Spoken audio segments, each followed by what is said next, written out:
filho de um desaparecido político do período da ditadura e atual presidente da Ordem dos Advogados do Rio de Janeiro. A nossa entrevista de hoje é com Felipe Santa Cruz. Felipe, o desaparecimento do seu pai pesou na sua decisão para se tornar advogado?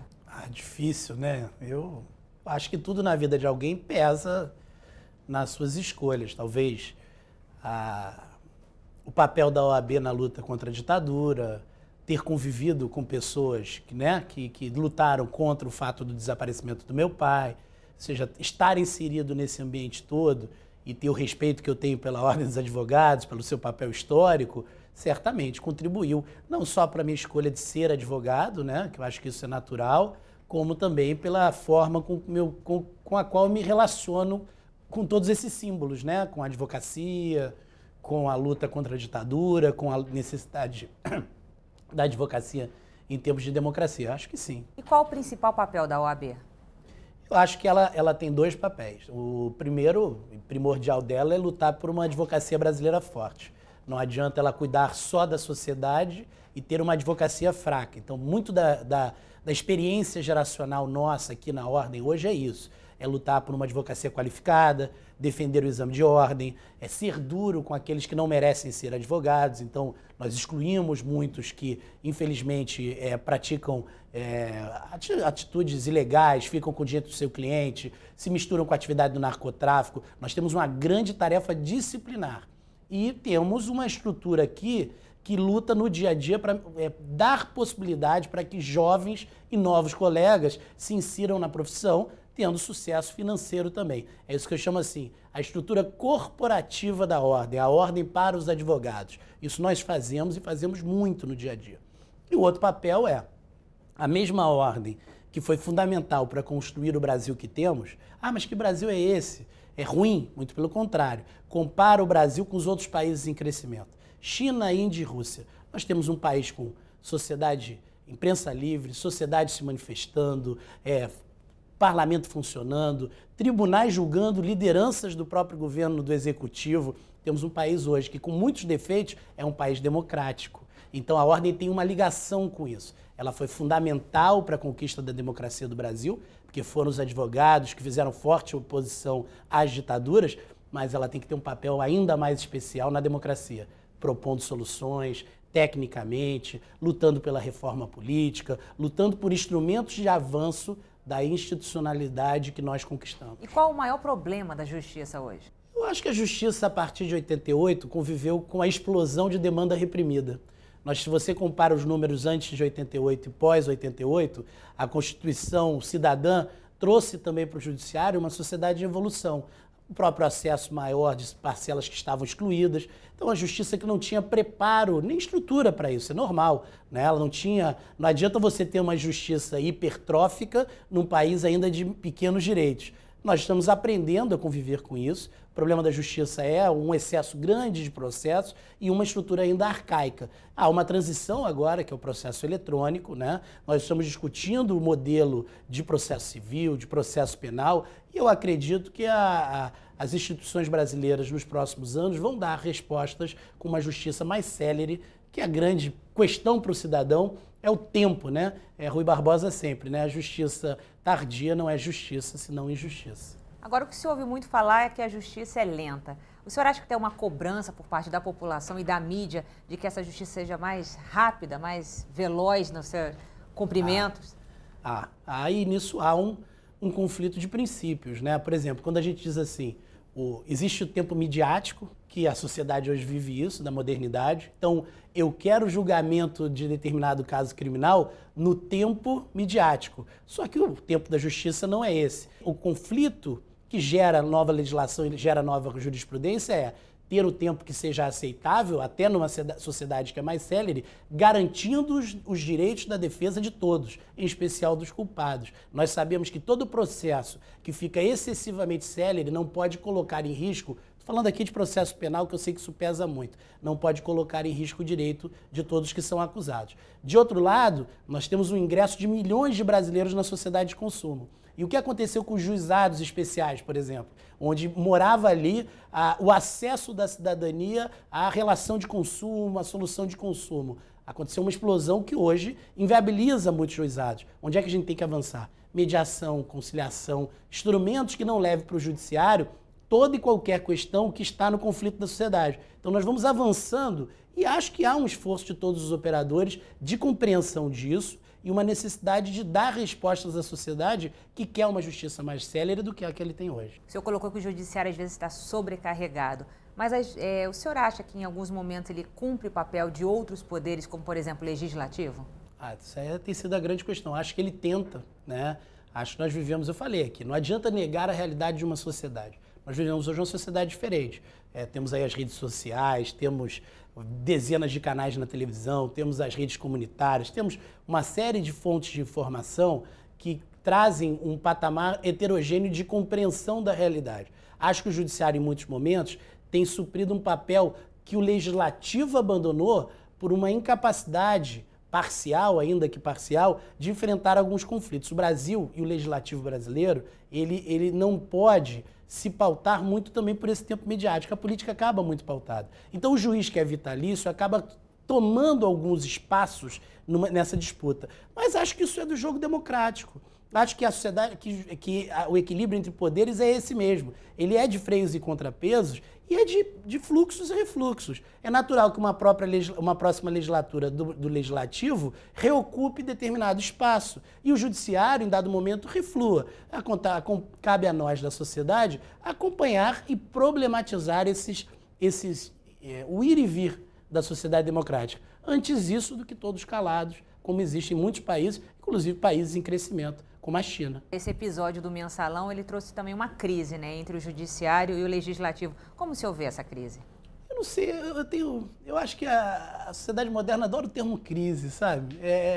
Eu não sei se é uma crise, eu acho que cada um dentro do seu papel tem feito uma disputa. E toda disputa na democracia, nós brasileiros, a gente tem uma falsa cordialidade. Eu acho que é bom para todos que a gente consiga viver de forma tranquila e serena com as divergências. Eu acho que são disputas de espaço buscando a mesma coisa. Todos mais ou menos querem, dentro de uma sociedade em disputa politicamente, querem a afirmação de seus espaços. Eu acho que a questão do mensalão deixa perplexo alguns juristas. Eu que aqui sou líder de uma classe importante nesse processo, um pouco nos trouxe perplexidade, mas há uma pauta que é da sociedade. E a Câmara dos Deputados, o Senado, o Legislativo, ele tem que contrapor isso com uma agenda que também atinge a sociedade. E qual tem sido o papel da OAB nas manifestações que tomaram conta das ruas da cidade? O papel tem sido ativo, não tem sido fácil, mas vou lhe dizer uma coisa, é uma experiência. Sabe quando eu digo para você que qual é o papel da ordem na democracia? É porque todo processo histórico precisa de um pouco de distanciamento, né? Nós vamos lembrar desse tempo que a ordem aqui, a ordem do Rio, eu acho que a ordem federal com a proposta da reforma política, souberam propor, né? Chegar com uma agenda positiva no momento da crise. Nós aprendemos com uma nova, fui cara pintada, né? Nós aprendemos agora com um movimento de rua sem lideranças, que é um mural do Facebook, né? Juntou tudo, todas as insatisfações. Tivemos, no primeiro momento, que afirmar o direito de manifestação e, durante o tempo todo, ponderar que a violência esvaziava o movimento. Qual é o momento que vivemos hoje? Os setores mais violentos desse movimento acabaram por expulsar manifestações que eram legítimas da sociedade. E qual é o papel da ordem hoje? Da mesma forma que ela exige responsabilidade dos manifestantes e da polícia, ela também se preocupa, e eu me preocupo muito, que tudo isso que aconteceu nas ruas não seja uma página virada. Eu acho que todos nós temos que aprender que a grande chama, a grande semente que fica disso tudo é uma tentativa que o Brasil tem que fazer de radicalizar a sua democracia. Muito plebiscito, muita consulta direta, ter um modelo político que aproxime os políticos da base, sabe? Houve esse distanciamento. Fazer a autocrítica disso é construir um país com instituições mais fortes. Aí nós seremos gratos a essa juventude, ainda que nem ela saiba certo do que queria. Então, disso fica algo melhor. E como o senhor vê, por exemplo, o uso das máscaras, que acabou se tornando um caso de polícia? Primeiro, eu lamento que as manifestações que começaram com milhares de brasileiros tenha virado uma pauta penal, né? Eu acho assim, é triste que no final tenha sido uma discussão sobre o papel da polícia. Acho que o papel da polícia tem que ser discutido. Nós sabemos como a polícia do Rio ela tem que avançar ainda, ela tem que aprender a ser essa polícia cidadã, mas a questão das máscaras ou não também é um papel da sociedade. A sociedade brasileira, e ela também é muito leniente, às vezes, quando acha que algo é justificável. Eu não acho. Acho que assim, para manifestar eu tenho que me identificar. Eu não acho que se justifique. Eu até entendo politicamente. Há aquele que entende que a violência é uma forma de manifestação. Só que para mim ela não é válida na democracia. Então a discussão para nós é o manifestante se identifica, pode ficar com a sua máscara pode ser até uma forma de protesto, é óbvio, né? Assim como o PM está identificado, mas pode usar seu capacete para se proteger. Agora, inaceitável, acho, para a cidadania, é que uma discussão que começou tão bonita, falando de coisas tão amplas, coisas que extrapolam até a nossa geração, que é o Brasil que queremos, com mais saúde, mais educação, que ninguém discorda da necessidade, termine no final essa discussão sobre pode ou não ir para a delegacia, qual é o papel da polícia. Eu acho que é uma discussão importante, mas é uma discussão menor, face ao que o Brasil viu nos últimos meses. E na sua opinião, como tem sido a atuação da polícia dentro das comunidades? E como a UPP pode mudar isso? Eu odeio esse falso debate sobre a UPP. Eu acho que a UPP tem que ser vista como política de Estado, não mais de governo no Rio de Janeiro. E às vezes me vem assim, presidente, os índices de criminalidade subiram com a UPP. Ora, o narcotráfico não faz acompanhamento de furto, não faz, ou até não tinha furto, porque o narcotraficante chefe da favela, o chefe da comunidade, não deixa ter furto. Mas eu prefiro uma comunidade onde tenha furto do que o comando dessa comunidade esteja na mão do narcotráfico, né? Eu não posso transferir para o narcotraficante a segurança daquela população. Então, inserir a população é uma coisa, eu acho que é válido. Trazer essas comunidades para dentro da sociedade organizada, com o Estado presente, é válido. Agora, muito nós estamos falando a mesma coisa. Não adianta só a polícia. Não adianta fazer o BOP ser o assistente social. Tem que ter saúde, tem que ter educação, tem que ter investimento, como toda a sociedade brasileira quer ver, né? Quer encontrar. Isso é um processo que vai ser histórico. Não acho que deva se misturar uma coisa com outra. A violência da polícia nessas comunidades, isso não é fato novo. Isso não é fato novo. As pessoas ficam às vezes perplexas. A polícia do Rio é violenta. Ela é violenta quando é violenta no Leblon, não é isso? Então, quando ela é violenta no Leblon, as pessoas me ligam, poxa, presidente, olha que polícia violenta nós temos no Rio de Janeiro. Quando ela é violenta na Maré e eu falo a mesma coisa, elas dizem, está defendendo direito de bandido, né? Direitos humanos de bandido. Então, o Brasil, com quase 30 anos de redemocratização, não pode mais aceitar esse debate. Nós queremos a polícia presente, queremos o Estado presente, temos a capacidade crítica de dizer que só a polícia nessas comunidades não basta. Nós temos, e aí para todos, né? Temos que discutir como vai ser a política de saúde, de investimento em educação, e aí eu acho que é um processo de amadurecimento do nosso país. Agora, devido a essa ausência do Estado nas comunidades, existe um grande número de desaparecidos nas comunidades. E vocês acabaram de lançar uma campanha, né, dos desaparecidos da democracia. Gostaria que o senhor falasse um pouquinho sobre essa campanha. Parte desse processo que me trouxe à ordem.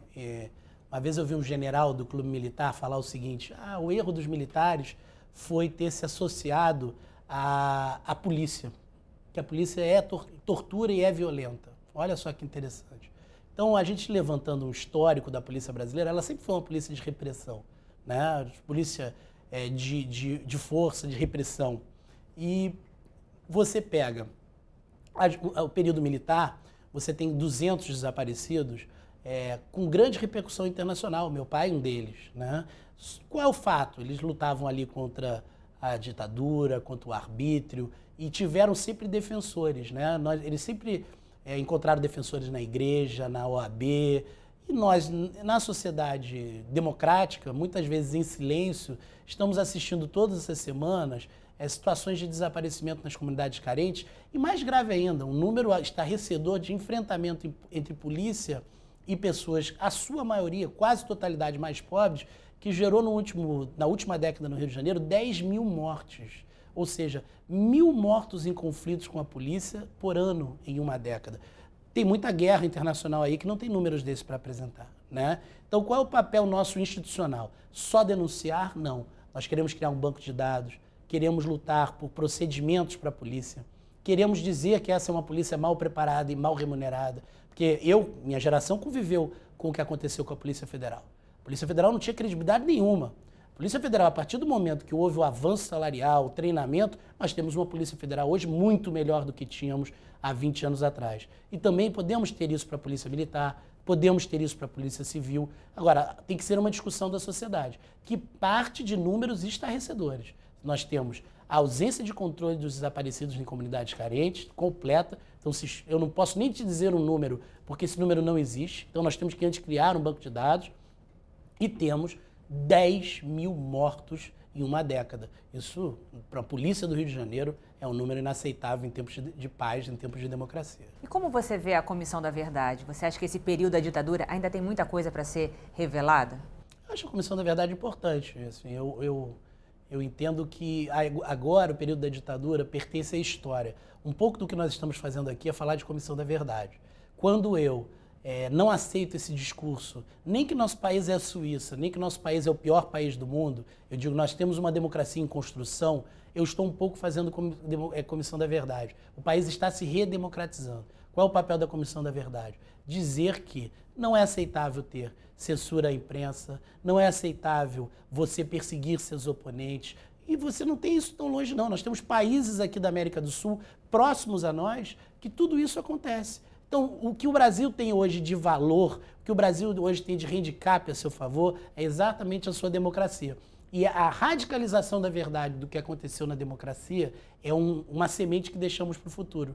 É a verdade. E a verdade é sempre libertadora. Ela liberta, né? Ela é sempre libertária na medida que eu vou poder mostrar assim, olha o que acontecia com quem enfrentava aqueles que estavam no poder. Qual a importância para uma família de ter acesso, mesmo sabendo que o parente está morto, como foi o seu caso, mas de poder ter acesso ao corpo, né? Não ser apenas um desaparecido, como é o caso do Amarildo, que até agora está sendo investigado se foi morto pela polícia, pelos traficantes, mas a família não tem acesso ao corpo, não pode enterrar, então fica uma história quase que inacabada.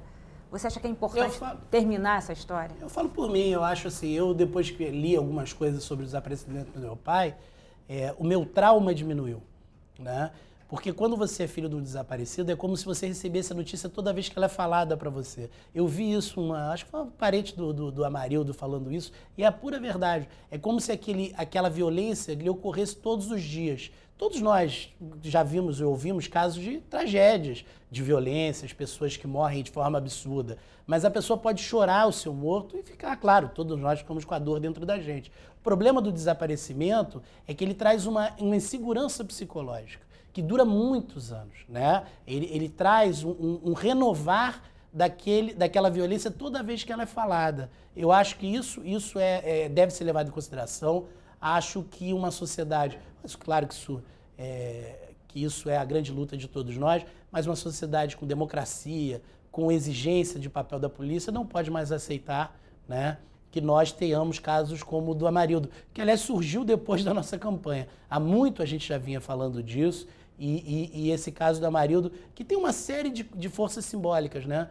Dentro de uma UPP, as câmeras desligadas, o GPS do carro desligado, ou seja, tudo que não queremos ver numa polícia cidadã. Mas o caso do Amarildo é um caso que ainda pode ser julgado, é recente. Agora, no caso da Comissão da Verdade, ela não tem o poder de julgar, ela tem o poder só de revelar os fatos. O senhor acha que seria importante julgar ou apenas revelar mesmo? Essa é uma pergunta que me mata, sabe por quê? Eu pessoalmente não persigo o julgamento, tá? Mas é uma posição minha diante da vida. Eu respeito demais quem acha que é necessário julgamento, quem defende o modelo argentino, o modelo chileno. Eu acho assim, é direito das pessoas, cada um sabe como enxerga isso. Para mim, Felipe, assim, a prisão de um velho torturador não me traria conforto. Eu acho que a grande radicalidade que há nesse processo, a grande beleza seria a verdade. É saber que aquele cidadão que pode, de repente, estar indo ao supermercado comigo, ninguém sabe o que ele fez, né? Hoje ele é um cidadão tranquilo, pacato, e ninguém sabe o que ele fez. Eu acho que a verdadeira punição era o esclarecimento. Eu não acho que essa discussão, às vezes, sobre punição ou não, anistia ou não, joga uma cortina de fumaça que nos retira o foco do que é principal. Essa é uma posição minha, como parente de desaparecido. Eu prefiro a verdade do que o julgamento. Se me dessem essa escolha, eu preferia, assim, dizer quem foi o torturador que matou seu pai? Fulano, do que vê-lo sendo julgado. E a retirada de algumas homenagens, como, por exemplo, tirar o nome de uma rua, de um ex-torturador, por exemplo, o senhor concorda com isso? A do ex-torturador eu concordo, sabe? Porque eu acho que aí no torturador há uma prática. O medo que eu tenho desse processo é que ele englobe todo, né? Eu também não quero uma política stalinista de apagar as fotos, né? Acho que ela deve ser feita com muito cuidado, com muita discussão de qual foi o papel de cada um. Nós vivemos uma sociedade brasileira que às vezes me espanta, que todo mundo ficou contra a democracia, contra a ditadura, né? Ficou todo mundo a favor da democracia, que não é verdade. Nós sabemos que setores da sociedade civil apoiaram a ditadura. Pode até ser que não achassem que era uma ditadura que torturava, que matava. Então, separar nesse processo, eu não acho que todo e qualquer nome de alguém do período tenha que ser imediatamente mudado. Mas acho que dentro do processo de discussão sobre o papel de cada um, eu acho que aí sim nós podemos ter, como em vários países, a reflexão histórica que aquele nome não merece um logradouro público, aquele nome não merece ser nome de uma ponte, mas com muita responsabilidade. Como o senhor vê a lei da ficha limpa? Eu acho que é um avanço institucional, só que temos que ter muito cuidado. Também acho que é uma tentativa, a meu ver, perigosa, uma esperança da sociedade que transfere para o judiciário parte da responsabilidade política. Em muitos lugares eu vejo que se está se transferindo para um tribunal de justiça que é feito de homens, a responsabilidade que muitas vezes tem que ser do eleitor. Ah, mas ele é corrupto e se elege. Acho que esse é um processo da sociedade, inclusive de reflexão sobre o que ela quer de cada político. Não estou defendendo que corruptos se candidatem, mas às vezes eu tenho numa decisão de TJ, de Tribunal de Justiça, de segunda instância, uma decisão que ainda é precária, o afastamento da vida política de um grande político. Isso também é uma seara política. Então, é um instrumento que tem que ser usado com muito cuidado. Não é papel do judiciário escolher quem vai ser candidato. Eu tenho me preocupado muito com a ampliação de uma certa visão punitiva dos tribunais eleitorais. Não pode nada. Aqui no Rio de Janeiro, no interior do estado, tem juiz eleitoral de primeira instância decidindo quem pode ou não fazer comício. Não cabe esse juiz. Não cabe ao judiciário regular a vida democrática. A democracia é livre, não cabe ao judiciário criminalizar a política. A política é a única forma de transformação da sociedade. Nós precisamos dos políticos. Essa que se constrói um discurso antipolítico que depois é um tiro no pé. Porque nós precisamos de bons políticos, bons deputados, bons senadores. E aí você transfere para o direito eleitoral uma luta que tem que ser de todos nós. É o aprimoramento de todos nós. É sentar de noite em casa com a mulher e dizer assim: poxa, votamos naquele cidadão, não merecia a nossa confiança. Esse é um processo que juiz nenhum vai poder fazer. Como, por exemplo, uma campanha que a gente vê pelas redes sociais do voto nulo. E não é bem assim, né, o voto nulo. Então, na verdade, a pessoa está tirando o direito dela optar por um candidato. Como o senhor vê isso? Na verdade, falta um pouco de cultura, às vezes, né? Porque nada mais antigo do que o espaço que é ocupado pelos que gostam de política é dos que dizem que não gostam, né? Eu acho que essa criminalização da política como eu disse, é um tiro no pé, é um retrocesso. A política é o que nós somos. Como sociedade, como voto, nós podemos avançar. Eu tenho meus projetos para a reforma política, como todo cidadão brasileiro tem, né? Não vou discutir aqui. Nós temos que avançar na qualidade da nossa representação, mas nós temos que defender, nós, pessoas que estamos inseridas no debate público, que o político é fundamental para a sociedade avançar. Uma sociedade sem liderança, sem políticos, sem processo de transformação, sem deputados, sem partido organizado, ela é o quê? Ela é uma anomia. Ninguém botou nada no lugar disso. Então tem que ter muito cuidado com esse discurso da criminalização da política, que às vezes eu acho que é o discurso que fica, ele é imperial e é autoritário. E como o senhor vê a informatização do judiciário? Você acha que pode ser uma saída para a diminuição da corrupção? A informatização do judiciário? Acho que para a diminuição da corrupção, não. Acho que a corrupção... Eu também é outra coisa que... Assim, a corrupção está nas pessoas, né? É isso. A corrupção, ela tem um processo... Acho que o CNJ foi um grande passo na diminuição da corrupção no judiciário. Qual é o avanço institucional a citar? É o CNJ. O Conselho Nacional de Justiça tem julgado, afastado juízes. O próximo passo é o Congresso dizer que quem foi afastado por corrupção não pode ser aposentado com um salário vitalício, que é uma vergonha, que é o que acontece hoje. Esses são passos. Agora, a informatização, o que ela pode fazer? Ela pode trazer celeridade. Se ela respeitar o ser humano, também não pode ser uma informática que está acima do processo humano, né? Nós aqui na Ordem, essa tem sido minha grande luta, eu tenho 150 mil advogados.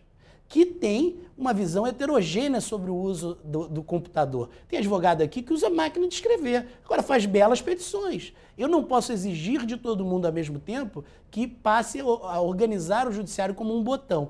Esse processo de informatização, como tudo na nossa sociedade, traz avanços, acho que é muito na área da celeridade, mas traz perigos, que é a desumanização do processo judicial. O processo judicial não é um número, não é um dado. O processo judicial envolve vidas, esperanças, direito de visitação para um pai, guarda, envolve liberdade para muitos homens. E se a gente esquecer isso, transformar tudo em banco de dados, pode ser um processo, de certa forma, autoritário. Bom, Felipe, muito obrigada pela sua entrevista. Prazer é meu, estou sempre à disposição.